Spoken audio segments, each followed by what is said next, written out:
Sup guys, my name is SilentLaws, and oftentimes when I see people rank the Tony Hawk games, I find myself disagreeing with most lists, even on YouTube. So I figured I'd throw my hat in the ring and try to rank them, a few notes before kicking things off. Although I've played the Tony Hawk games myself and enjoy watching skateboarding videos on occasion, I'm not going to pretend I'm a huge skateboarding buff. I've never really skateboarded much at all, so this is mostly going to be from a game playing experience, and it's damn near impossible to be unbiased in a favorite games list, but I'll reference a few biases I have along the way, and how they compare and contrast with my actual list presented here. Keep in mind, these are my preferences, you guys don't have to agree.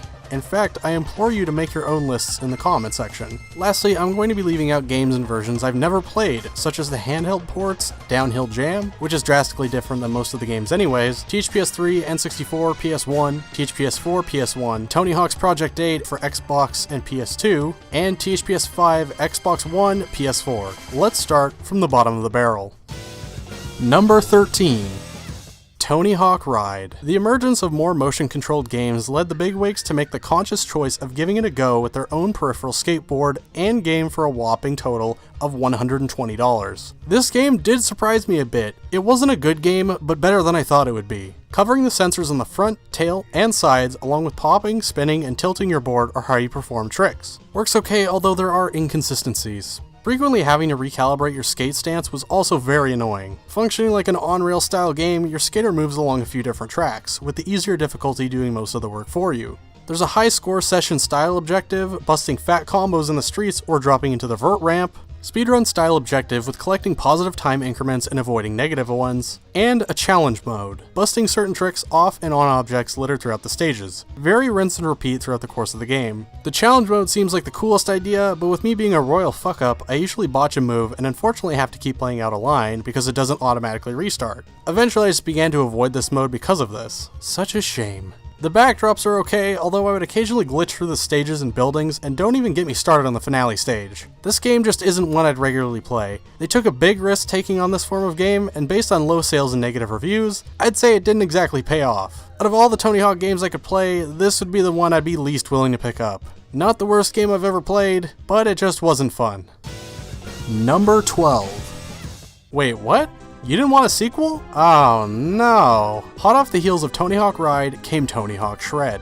Featuring the same game modes as before, it's a similar experience with some tweaks. You can set your stance and keep it without having to calibrate as frequently. The game tells you how to perform tricks if you screw up. Could be a placebo effect or me figuring things out better as I played more, but the tricks felt more consistent for some reason. You get rated on each session with a star rating which counts towards game progression. You get an awkward congratulatory message from one of the featured pro skaters. Robomoto wanted to create a multifaceted action sports game. Apparently they even planned on a surfing mode as well. As silly as doing a multitude of backflips in rapid succession and there only being a few stages, I actually had more fun with the snowboarding mode than the skateboarding one. Just wish there was more. The time crunch was real.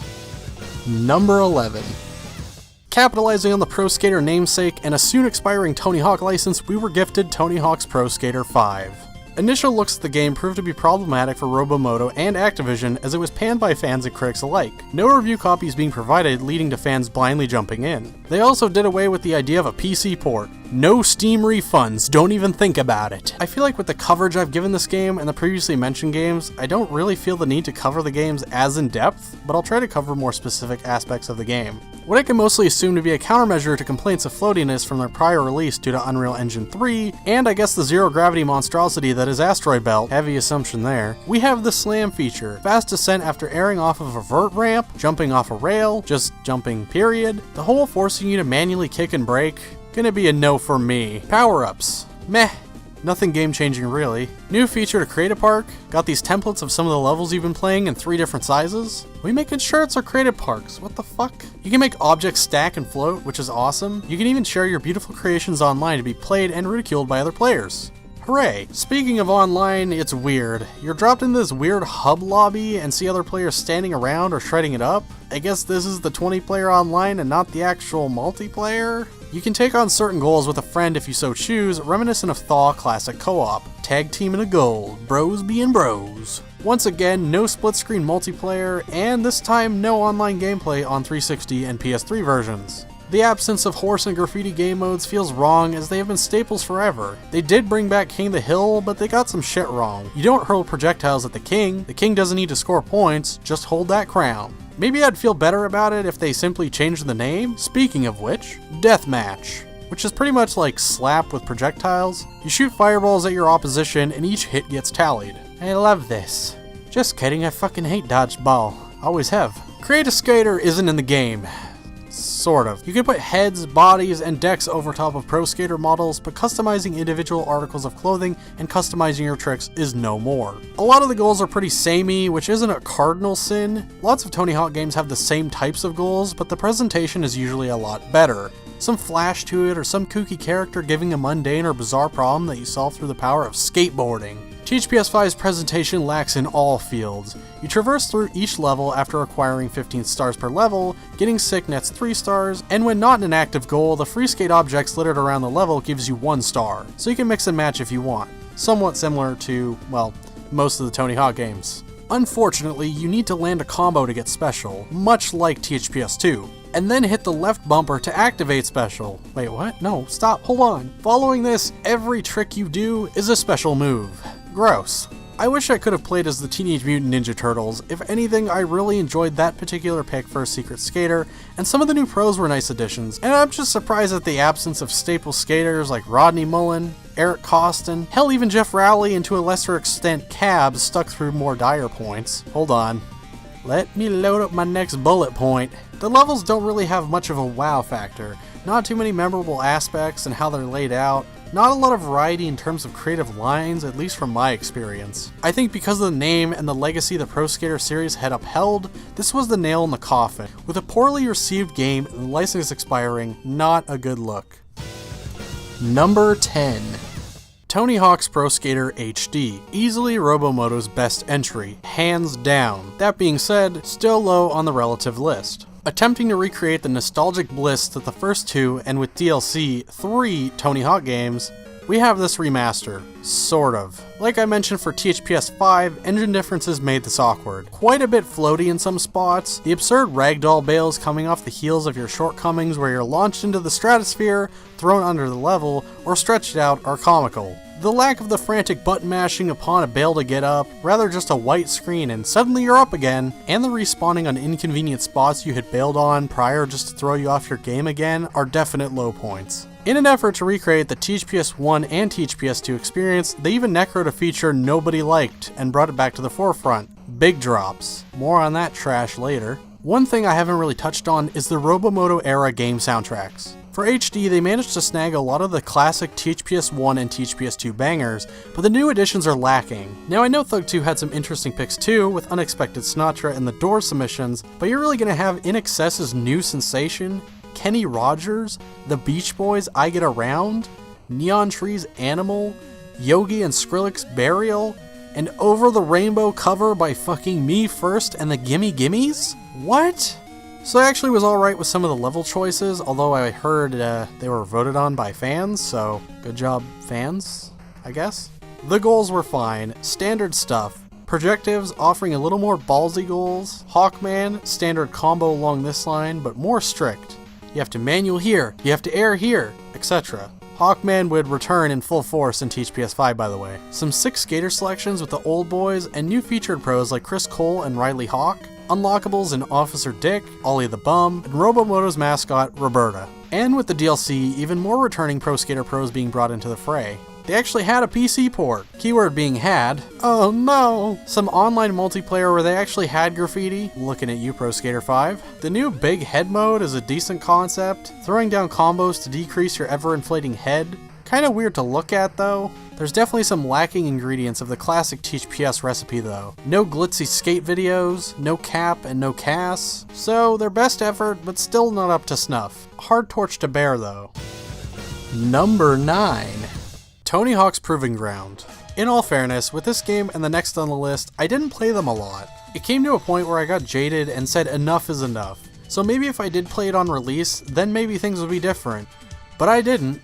So it isn't. I think the annual releases eventually caught up to Neversoft, and there were only so many ways to reinvent the wheel, so by the end it just kinda petered out. I think they have a robust and extensive creative skater, although I noticed that adding headphones and a hat on a bearded man kinda makes him look like Keemstar for fuck's sakes. Wheel graphics and all that fun stuff. Entering the career mode, you're greeted with a huge, continuously flowing world. Minimal loading if any. It's decently fun to play around in such a massive map, but it also feels a bit tedious aggro kicking to each goal. This Tony Hawk's Proving Ground domain is what Thaw's woven together world could have been, but wasn't quite ready yet. You got different career paths that you can take on, each will lead to learning new skills and features. Some goals were a lot of fun, in particular the love part goal. Kinda like the challenge feature in Ride and Shred, where you hit all these different spots with certain tricks in a smooth line. Some arcade machines to bring you that classic mode goodness. I have to say, I was never a huge fan of features that slowed down the pace of the game or took you out of it for too long. I think a lot of the presented ideas are great ideas, but they do just that for me. Nail the trick, nail the grab, and nail the manual. I like all the options and creativity, but it gets to be a little much. You got all these different branches, finger flips, transitions from NTT to NTG, and then going into a manual, all in slow-mo. It's like I'm in the fucking Matrix, and I didn't bring my trench coat and my sunglasses, I left them in the car, like, rigging. Neat idea, a lot of menu action though, once again. But it gives a little bit more power to the fan. Like, imagine you're like, wow, I wish this kicker was here in this level that's already pre-made and nice and amazing. Well, you can do that now. Same goes with positioning cameras for sick photo shoots. All great ideas, I just didn't vibe with them too much. You have to set up your camera at a good perspective, pick a trick that will present your skater's face or gear appropriately, and balance and snap the picture. Yeah. The photo shoots in the metro area and the combo one were cool though. A lot less grading and pressure involved. Especially in comparison to this gear one, just take my shitty Polaroids, bro. Building your own skate lounge. Fighting back against peds who have long made us ricochet off of them or pushed us over with a bone-rattling skate check. I like revenge as much as the next guy, but meh. Aggro kick. The more powerful, already existing auto kick toggle feature. Decently useful, especially considering how big this world is. I do think bowl carving was pretty cool. Just shredding the fuck out of a pool? Dope. They brought back the necessary meat and potatoes multiplayer modes. Trick attack, combo mambo, graffiti, horse, and to a lesser extent, score challenge. No Koth, although not a huge Koth fan anyways. With such a pre-existing high standard, this was by no means a bad game, but the high standard from the golden years leaves big shoes to fill. Number 8. Tony Hawk's Project 8. In similar vein as Proving Ground, didn't play it much, but it had a fun feel to it. Like most times I ran off to explore Creative Skater first, but these sectioned off styles limiting ability to mix and match is boo-boo. What is this? Why? So once again, you have these big sprawling worlds and you complete goals to unlock access to the next area and progress. I think this was a good blend. I think the world is big enough, but not heavy-handed, and some of the areas were more memorable. The high school and fun park areas seemed amusing. I love the idea of working your way up the ranks, and with the list you can actually visualize it. Things like goals and secret spots all count towards reaching the requirement for Tony's elite group of skaters, Project 8. Name drop. I really like how they sectioned off the goals. I feel like the different difficulties eventually got kinda lazy with just bumping up the points a little, or the amount of objects you snag, or the amount of goals you need to do without adding portions to the goals or entirely changing object placements. This is a great remedy. If you just want to coast by on doing easier AM requirements, you can. Feeling saucy? Can try gunning for sick on goals you feel more comfortable with without hitting a frustrating roadblock or snafu on something you aren't as good at. Nail the trick, which I've covered already. Cool idea, not for me. Similarly not for me are these ragdoll goals. Flopping your skater's concussed corpse through gates, at bowling pins, onto platforms, or just making sure they never walk or live comfortably again with broken bones and pricey hospital bills. Silly idea, somewhat fun at times, but ultimately does nothing for me. Occasional peds with classic mode style goals? Fun, fun, fun. Like the owned lines or a reimagining of the line following goal staple in Tony Hawk games. Spot challenges to give you some flashbacks to certain endurance-like goals. Grinding or manualing a lengthy period of time to specific markers, wall riding, wall planting, Nauta spinning to various locations, and so on. Taking it back to photographer spot type goals, smashing some sick gaps with increasingly difficult trick combos. Proving Ground and Project 8 have similar multiplayer selections. They have the classics, and then the odd one out this time is a new mode called Walls? Yeah, I have more fun staring at fucking walls than... It's actually an interesting sounding idea. You build up your combo and a wall begins to form, and your goal is to cause your friend to bail or mess up. Being that I never played Project 8 online or with friends, maybe it's a blessing because I know some Donald Trump memes would arise. Number 7. Time to make some friends. Tony Hawk's American Wasteland. Seeing other individuals' lists, I'm sort of surprised how much people valued this one. I guess I myself have some splaining to do. After the double feature of Thug 2 and Thaw, I just stuck to games in the franchise I preferred, because in my mind, the series was declining, and I didn't find the new releases as fun. Thaw takes a country boy misfit and plops him smack dab in California. Thaw kicked off the trend of these no-loading big open worlds, although they would attempt to mask them with lengthy minimalistic loading tunnels. Neat concept, but the execution would become more refined with future titles like I mentioned before. After getting punked by locals, you need to start fresh with a new image and begin to build up skills to get back at them. Upon first playthrough, the concept of unlocking features seemed like an interesting idea, but didn't do wonders for replayability. I think especially if you have a newbie friend who's trying to get their feet wet, and then you take away literally every feature? Why? That should be something for sick mode, similar to the THPS challenge goal in Thug 1. Nailing combos with a limited arsenal would be a rewarding true test of skill, but in Thaw it's just kind of obnoxious. Like, let me fucking flatland, dog. The way you unlock features and the way the goals are presented, the game feels a lot more like a lengthy tutorial than others. Like if you take the training level in Thug 2 but extend it. Okay, maybe not that bad. But still, I think it could have been condensed a lot nicer. I also just don't like how the game feels. It's hard to exactly put into words. It just doesn't flow like it used to. I don't know, maybe I spent too much time playing the Underground games because that engine feels like home to me. I think the way you view and complete skate shop challenges is a new and interesting change up from the old Underground formula, and the day to night cycles became expanded upon, and you can rest to change it to day again if you so choose. Right out of the gate, you're introduced to Mindy's Pals, a band of rough and tumble skaters who you need to impress by mastering their skill sets. Then the game shifts focus to bettering your new lair, the Skate Ranch, by doing whatever you need to acquire pieces for your dream park. You reference one of your homies after winning a large-scale competition, who happens to be a felon who everyone thought died. Oops. We eventually discover a legendary skate spot had been covered up in the skate ranch, but not completely totaled, so we tried to pay off a construction crew to dig it up. We give the news to our jailhouse friend Iggy, who notifies you that the land isn't actually his, and now, because everyone knows about the high-value hidden skate spot that lies on the property, and thus, a higher selling price, probably never will. Iggy gets pissed, you get pissed, Mindy gets pissed, and then the remainder of the now splintered group suggest impressing pros to sign off on a video in hopes of selling it, getting enough coin to buy back the park.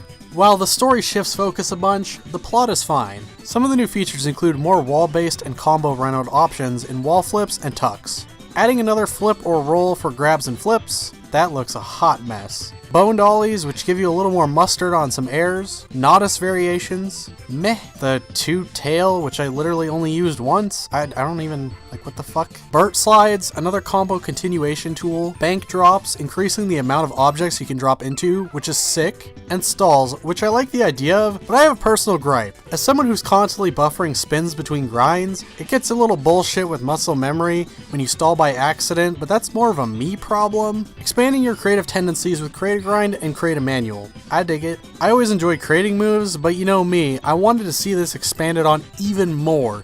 Just give me more, I'm greedy. You can now BMX. If you ever wanted to ride bikes in a skateboarding game. It's decent though, a nice change of pace. Controls different enough to be interesting and fresh, but similar enough to where you won't feel like a fish out of water. On higher difficulties, you're gonna end up farming more cash to progress at a few points in the game, by doing more goals, graffiti-based goals and hobo goals, standard goals but a little unnerving. I guess I chose this life. Honestly, some of the shit in this game would not fly today. Like the racist stereotypes, the Asian master in downtown, or the Hispanic gangbangers you meet that initiate you into a gang and you eventually crash a taco truck to gain access to a casino?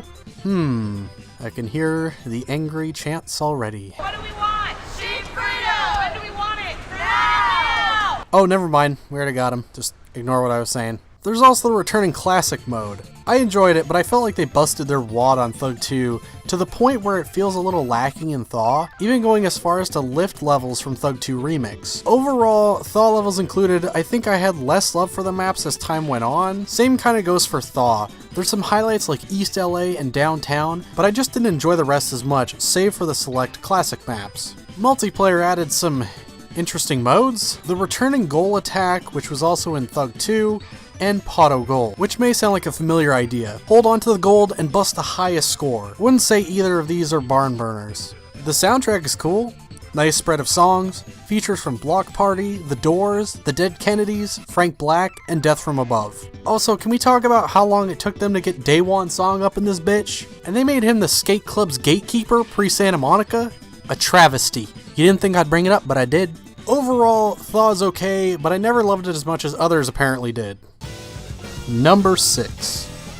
I'm really not here to make friends, and honestly, if I were to make my own super biased list, I'd probably bump this one up a slot. Tony Hawk's Pro Skater 1. The main detractor from THPS 1 is just that. It was the first game, which makes it both an extreme innovator and subject to being obsolete in other areas. This game was mind-blowing when I first played it, instantly hooked. But like with other classics from the era that I would play on the N64, it didn't age that great. Although everything about this game has become iconic. You see these memes? They fucking pop up every once in a while. The menu music, busting into the initial level warehouse, classic songs like Superman, Psycho Vision, Police Car, Here and Now, New Girl, etc. Although I prefer, well, almost every other level. Some great entries here. School, mall, streets, hell yeah. And in THPS 1 they kicked off the formula of, kind of mixing and matching goals, although here it's a lot more strict. The basic score missions, skate letters, secret tape, and breaking this number of objects goals would emerge here, if it ain't broke. And honestly guys, I gotta note, the secret tape goals are an event in itself. You start off, I'm gonna break through this little area here in the warehouse, and then, I'm gonna launch off this ramp in school, and then fucking mall, you're flying off at 1,000,000 miles an hour onto these banisters, and then fucking blah, blah, and then Dakota, San Francisco, and oh my jeez. There was also the formation of the 3 competition level formula. Do well in 2 heats with some high scoring combos without bailing and you're good to go. You can unlock but one character, Staple Skater Officer Dick. And with a cheat code you can swap him for barely legal Private Carrera? Oh Jesus Christ. Only a few multiplayer modes, but they're goodies. The mainstays of Trick Attack, Graffiti, and Horse. Sometimes that's all you need. Going back and playing a game that's mostly centric on piecing together combos on handrails and trying to blast signature combos off ramps and continuously failing to land 900s is a bit strange given all the combo tools the devs would grant you over the years. I do love you THPS 1, but there's times I need to be fair. Number 5. Welp. Probably a bit unexpected, especially to those who saw my lengthy video on Tony Hawk's Underground 2. But here we are. Honestly, most of the features aren't anything to write home about. Sticker slaps in place of wall plant, ugh. Nada spins, an old school callback, but I placed little value on it for linking into conventional combos. Never liked focus mode to begin with. Same goes for the freakout mode. Glad I can toggle it at least. Creating a graphic that serves as your graffiti, potential shirt, and board logo. I like the customization that it provides, and tagging walls is kinda cool, especially in the in-game cutscenes, but it doesn't add much more than that. The flips and rolls are nice additions, being that I always felt weird about creating a trick simply for a flip or roll variant of a different trick. Like, a stalefish backflip or going for a misty flip. I understand that with a more serious toned story in Thug 1, at least in terms of the Tony Hawk games and the mass popularity of Bam Margera and company, that it made sense to make an outrageous, stunt-filled, destructive story experience, but as someone who'd grown tired of the jackass-flavored comedy years prior, this iteration of career mode was unenjoyable for me. Some of the writing was pretty bad, simply put. I enjoyed the idea of scouting out other skaters and characters, and then you can switch to them on the fly and unlock more goals. I do like some of the new takes on old formulas, like the trick callouts in the form of dance, sucka, or busting a fat high score through an arcade machine, but there's some decent diversity on the goal library, as ridiculous as some of the goals are. I am disappointed they trimmed so much of the cast from Thug 1, cutting it nearly in half. Gone are the Bucky Lassics, the Steve Caballeros, and the Jamie Thomases. In return, we have Ryan Sheckler and Wee Man. What kind of fucking trade-off is that? But boy do they have secret characters and unlockables in droves. Continuing tradition from Thug 1, but this time over 60 unlockables. Very bloated. Yes, let me play as German Drunk 3, Corn Vendor, and Lost Soul 1, please God let me. The levels have a lot of hits and misses, Barcelona and Berlin being some of my top picks, with levels like Pro Skater, Triangle, and Skatopia drawing my ire. Silnet, you're a poser? You don't like Skatopes? You don't like that true shit? Alright now, just cause something is rad and exists doesn't mean it's a quality level or something I need to enjoy. Silent names? Sounds like you don't like this game that much. How dare you rank it higher than the godsend Tony Hawk's Pro Skater? Alright, hold up Junior. Yeah, a lot of the new additions, not amazing, not super innovative, didn't do a lot for me, but the culmination of everything prior makes for a nice gameplay engine to fart around with, and my favorite addition is Classic Mode. I think to stoke the flames of unrest from classic THPS fans, and the fact that the formula was overhauled from THPS 4 onward, they broke out Classic Mode. 2-minute single session format, X amount of goals to complete to advance to the next level, or levels, as the mode follows a single majority level, and then an option of 2 levels following that up, until the secret finale level triangle shook up the format. I really enjoy Classic Mode. Fun as hell, high octane, and a nice arrangement of levels. Classic is dope.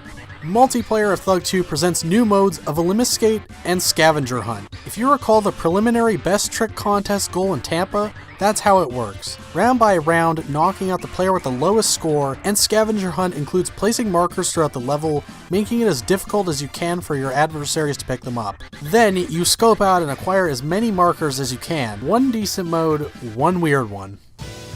Number 4. Once more, if I were to make a more biased, less objective list, this would definitely be my number 2 favorite Tony Hawk game of all time.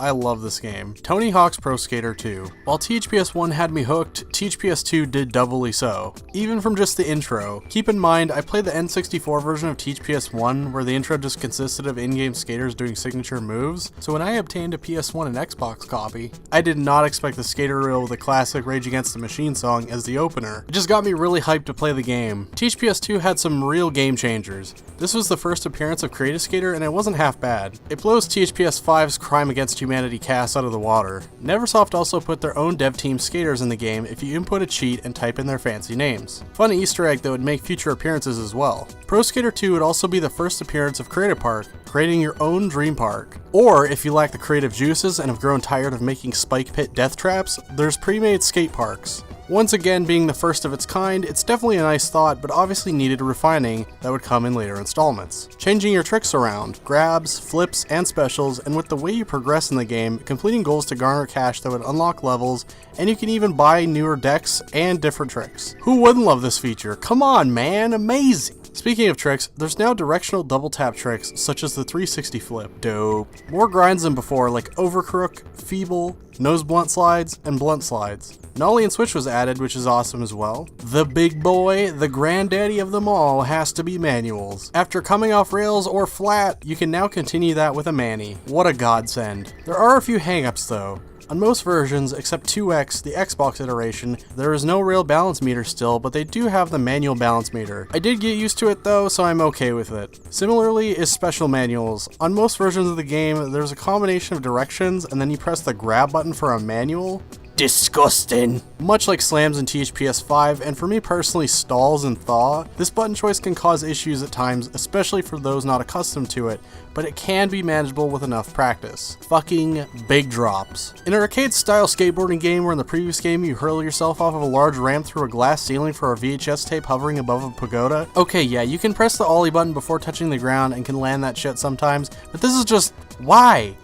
I hate this feature. Let me be a genetic freak of nature and survive bone-crushing drops without risk of failure. Just let me do it. The levels. The levels here are bangers. If I were to give THPS 2 brownie points over the next few games, it would be for that. School 2, New York City, Venice, Philly, Hangar, Skate Heaven, bangers. I'm often not a fan of real-life skate parks thrown into Tony Hawk games because I'm an uncultured swine, but the ones in this game are pretty nice. I dig it. Now, while they did have some secret areas in THPS 1 like the store and the mall, or a couple areas in streets, THPS 2 took it to the next level. There's so many spots and destructible elements of levels to explore, grinding the helicopter, the gym, knocking over the light post and unveiling a suspicious looking hole leading to an underground spot, Some unlockable fences in Skate Street. Lots of fun to be had here. The goals themselves are classics, although simplistic in nature. They're satisfying just the same though. Spicy skater additions like Caballero, Costin, and my boy Rodney Mullen. Rodney quickly became my second most played skater besides my created skater and my favorite skateboarder of all time. Watching his video reels and being mystified at all the crazy shit Mullen hammered out blew my youthful mind, and even the cool freestyle shit they added to his arsenal. They always give him some extra flavor on his special manuals and intro animations, which is a nice and necessary nod. As for unlockables, they brought back familiar faces in Officer Dick and Private Carrera. And on one port, Trixie, along with the first superhero feature, fucking Spider-Man, complete with his own pro video. And they gifted an alternate costume and special tricks for Tony Hawk to harken back to his 80s tenure. Also, cheat codes. Now I know, THPS 1 had cheats, but THPS 2 in the future games would take things up several notches. Sim mode, wireframe, level flip, crazy shit, and the cheats would only get better. The added mode of tag is exactly as it's named, although it would later essentially become the refined Koth or slap modes if you think about it, which based on sibling trauma from playing this mode with my brother might explain some disdain I hold for game modes similar to tag. Regardless of the soundtrack being of its time, you know, new metal and all, it's dope. The OST is probably one of my favorite Tony Hawk soundtracks. From No Cigar, Guerrilla Radio, Bring the Noise, You, and pretty much the whole list, so many amazing nostalgic songs. Did I mention how dope the 2X version is? Cause it is. THPS 1 levels, THPS 2 levels, some half-baked 2X levels, tasty motion blur, and another Easter egg. Just like the pre-made Neversoft skaters, they have secret Treyarch decks on this version. Number 3. Spots 2 and 3 were probably the hardest to pin down for me. These next two games were both so good, but for number 3, I have, well, number 3. Tony Hawk's Pro Skater 3. The biggest addition has gotta be reverts. Upon descension from vert, you can revert and link your combos better than ever before. Air Revert Manual. It's beautiful. Although not nearly as massive, other additions include lip and rail balance bars at long last. Changing the special button manual input to grind instead of grab, thank the Lord. Hidden combos involving holding a direction and double tapping a button. Some include more flips of a basic trick such as a double kickflip or linking grab to flip combos like the Benny Finger Flip. You can also combo in front of pedestrians to gain extra point boosts from ped props. There's also now female creative skater. Hooray for equality! Career mode is actually awesome, a lot more replay value than I ever really knew about. 3 different letter group locations, 3 different deck group locations, and 4 different stat group locations. And whether they're vert or street-based skaters also can change the gap goal you perform. For example, in the opening level Foundry, street skaters have to execute a 50-50 on TC's rail, while vert skaters must launch over the half pipe with a cannonball. Some of the goals are pretty awesome, and it just keeps getting bigger and bigger. You can be burying a bully in the Great White North, to busting apart a museum, to causing a frickin' earthquake in Los Angeles. Some other goals I enjoyed are the airport flag goal, don't ask, helping the Thin Man, blocking the car chase. There's a lot of fun to be had here. I know I keep saying that, but it's true. There's some pretty cool levels like LA, Suburbia, and Canada, but there's a few on the lower side as well. They even have the distinction of having the first set of levels from a prior Tony Hawk game with the appearance of Warehouse, Burnside, and Roswell. Not my favorite THPS 1 levels, but it is cool to return to levels with more combo tools in your belt. There's a hefty amount of unlockable skaters in comparison to the prior games. You got Wolverine, Darth Maul, a maxed out Demoness that sets the poor man ablaze. Not cool. Hey, you take that outside. Neversoft Eyeball. Jesus, man, no wonder you bailed in that intro. What the fuck are those? And depending on the port, the PC port gets Doom Guy, Game Boy Advance gets Sean Palmer, and Xbox gets a breakdancing skeleton named X-Ray. Each character gets a different reaction from the Ross to Skate Shop owner too, which is a nice personal touch. My favorite set of unlockable skaters hands down. On the pro side, not much change. Bobby B is absent due to a contract dispute, and Bamboo Margarita has joined the party. Pretty solid soundtrack. Not my favorite, but a solid setlist nonetheless. THPS 3 was the very first to unleash the online multiplayer onto the masses, which would tend to have exclusive modes unable to be played in split screen mode. King of the Hill, Keep Away, and Control Zone. Keep Away is much like other modes where you hold onto an object and score more points than others. King of the Hill THPS 5, Pot of Gold Thaw, etc. It all started here. Capture the flag, self-explanatory. Speaking of Koth, here's where it all started as well. Colliding with other players and attempting to juke them to hold onto the crown longer until your clock ticks up to whatever time limit. Control Zone. I don't even know what the fuck I'm looking at. Here's how a fan wiki described it. It is a team-based game. There are zones on the level, usually 6. player can mark zone with team color only if he holds the key. Each zone has a multiplier. Each second, some amount is added to zone score, which is the summed multiplier of all tagged zones. Game aim may differ on settings. Server may set a time limit, zone captures limit, or zone score limit. The most popular setting is no time capture all zones once. Unofficially, the team that got all zones in the end wins, even if got the higher zone score. Yeah, I think I'm even more confused. Is there gonna be a test on this later? Number 2. My pick for a semi-objective number 2 best Tony Hawk game of all time list, Tony Hawk's Pro Skater 4. This one was a barn burner, releasing the likes of spine transfers and thus level outs, drop downs, power slides, manual, grind, and lip extensions, double tap flip and grab tricks no longer being restricted to just hidden combos, skitching, and wally plants. While none of these were as big as manuals or reverts, these were necessary additions to refine the game and the gameplay of the player. Breaking down the walls of the classic 2-minute session, we have this open world style career mode, kicking it off with an introduction from photographer Atiba Jefferson. This allowed for more freedom to explore levels, giving those floating cash icons a new home, my fucking wallet, find Easter eggs, play a number of mini games with your trusty skateboard, and even meticulously glitch through objects. The goals are many, and all very fun. Score goals, combo goals, trick goals, gap goals, collectathons, races, oh my god, so many goals. Gotta fight off a fucking shark? Holy shit! Some goals need to be completed to unlock other goals, some goals unlock new competition or set pieces to the level that you can toggle. There's even goals tied to level destruction, whether you need to break something to initiate a goal or to even get to a goal. A set number of goals allot progression throughout the levels, and certain goals give you stat points. Then, when you complete 90 goals, you have the ability to complete a personalized pro challenge. Most are tailored to reflect on moments or characteristics of the pro's career. Bam's crazy shopping cart stunts, Bob's loop of death, Jamie's very skate spot photo shoot within a day, Rodney Mullen's extensive resume of invented tricks. You get the picture. Upon completion, you now have access to more difficult goals. It never ends, and it's incredible. The levels are great.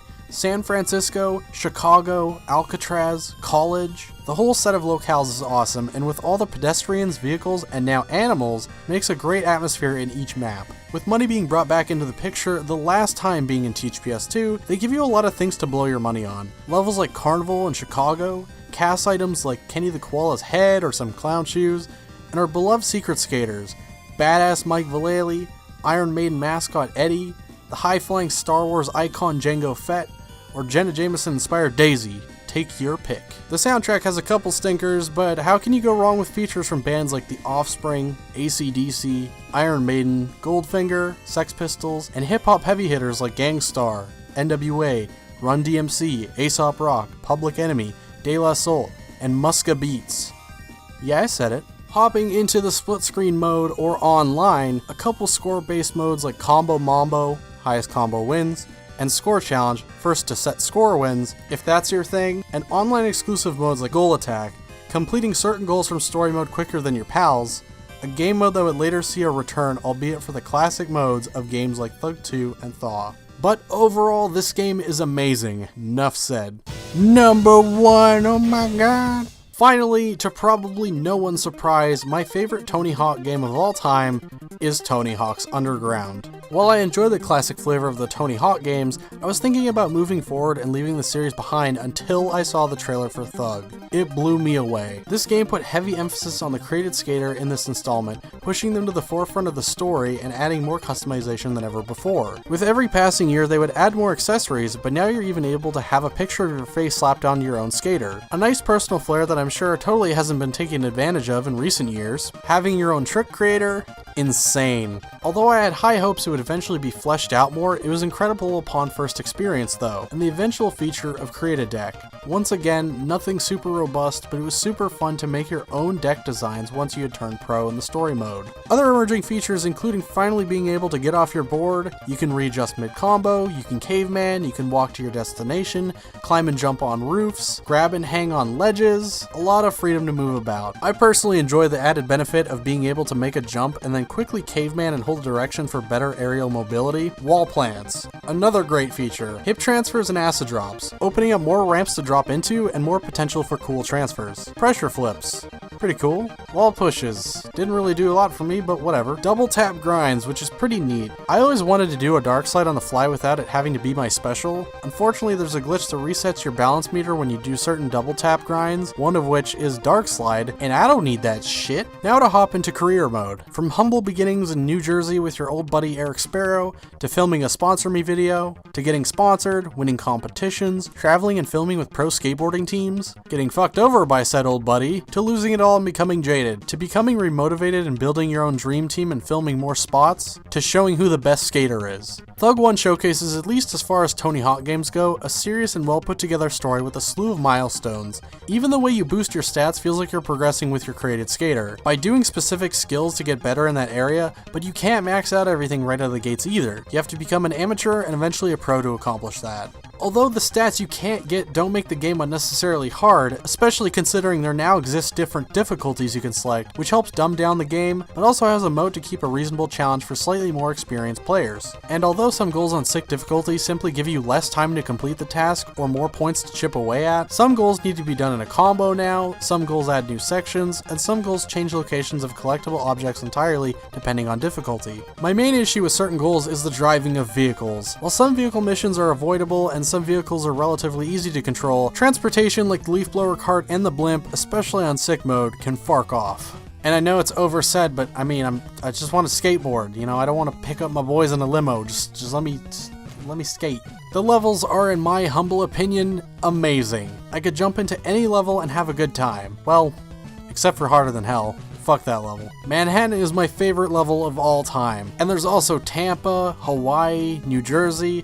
I could go ahead and list all the levels, but I'll spare you guys. There's also some collectible icons and tapes throughout the levels that give you some more of that Pro Skater 2 flavor and some Mongo Goofy Foot goodness. Thug also added data night cycles. Ooh, look, it changes. The skybox, it changes. But in all seriousness, I think the rainy Vancouver set is pretty cool. I've neglected to mention the evolution of Creative Park, and it's mostly because with most creative modes, it's simply just expanding upon things. Removing items, adding items, bigger maps, different themes, maybe different player locations, and well, to be real, most of my time with Cap and Tony Hawk games have been in Thug 1, THPS 2, and Thug 2, in that order. But Thug 1 added a custom rail tool. Oh, is that it, Silent? Well, no, motherfucker. While you can also do this in the other default levels, Thug brought in Create a Goal, which is awesome. If only they allowed me to pick my own pet models, but that's okay. The ability to make your own skate, combo, high score, trick triss gap goals. You can also choose to start off your board, have no board at all, or spawn in a vehicle. Honestly, this gives you more freedom to make your own little piece of virtual skating heaven. Thug has the honor of having the most pro skaters at 17, adding P-Rod and Artosari to the roster. They also have the honor of having a bloated amount of unlockable characters when you get all gaps. Unlocking the likes of Stacy Peralta, Eric Sparrow, and even Johnny Turbo is a fun thought, but there's a lot of fluff. Construction workers, coppers, and bums. At least we got Iron Man. The soundtrack is full of bangers with a couple misses as we could come to expect from Tony Hawk games. Alkaline Trio, NoFX, Hot Water Music,